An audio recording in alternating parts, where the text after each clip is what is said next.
welcome, or if you've been following me for a while and are a regular subscriber, welcome back. For those of you who do not know me, my name is Alyssa Poggioli, Life Leadership Connection Coach, and we are kind of just right in the middle of reviewing the 12 and a half ingredients that Gary V recommends to find success in life, leadership, relationships, and self-evolution. Number 7 is one of my favorites. It's one that I definitely pride myself in being, which is tenacity. The quality or fact of being very determined or determination. If you want to be successful in anything, I believe, or he believes, that tenacity is essential. However, it should never come at the expense of mind and happiness. Tenacity should never equal burnout. Let me repeat that. Where tenacity is determination, tenacity should never equal burnout. When I read this chapter, it was like all day, every day. So let's get clear on burnout. Burnout is physical or mental collapse caused by overwork or stress.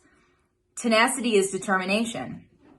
When you've put yourself in a position to base your happiness on outside validations and on material proxies of success, you will always, and he means always, be at the cusp of burnout. Being tenacious, and I love this, like if you need to pause the video and get a piece of paper and pen, like please do so. Being tenacious is about telling yourself, I enjoy my process so much that I am able to push through what others normally view as obstacles along the way. So I'm going to repeat it. Being tenacious is about telling yourself, I enjoy my process so much that I'm able to push through what others normally view as obstacles along their way. It was tenacity and conviction that allowed those moments that you just feel like, why am I doing this? To motivate you rather than devastate you. So when we pair tenacity and conviction, if you're a person that's going through a hard time, those two paired is what's going to be able to be the differentiating factor of motivating you versus allowing yourself to become devastated. And then the last thing he says with it is conviction and tenacity work hand in hand.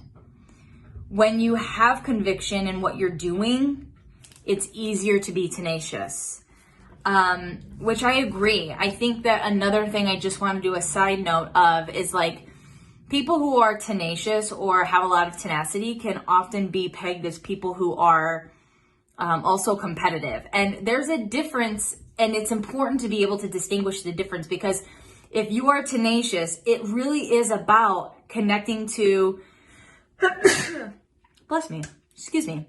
When you are tenacious, it's about connecting to the process and understanding that you believe and are so connected and driven about the process that you don't get caught up in the external validations and or other proxies, because you will lead to burnout, and that's not worth it. So be willing to understand that through your determination, your come from is very important, as well as the conviction that you have within the tenacity.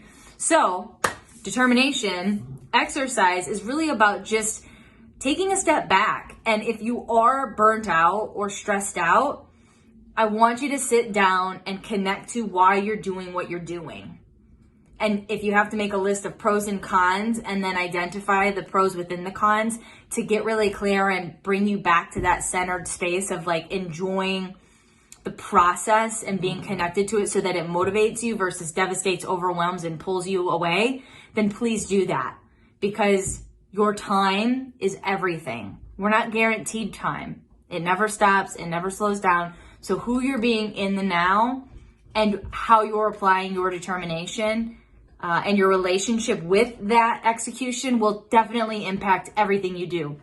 Your choices in the food you eat, the way you talk to yourself, the way availability that you're allowing you and your spouse or partner to connect, your motivation to move or exercise, right? Like it's all intertwined. So tenacity is definitely something that I'm very passionate about. I loved this chapter. Again, if you've not read the book, grab it. But otherwise, be back here next week to catch the next one. And I thank you for watching. Ciao.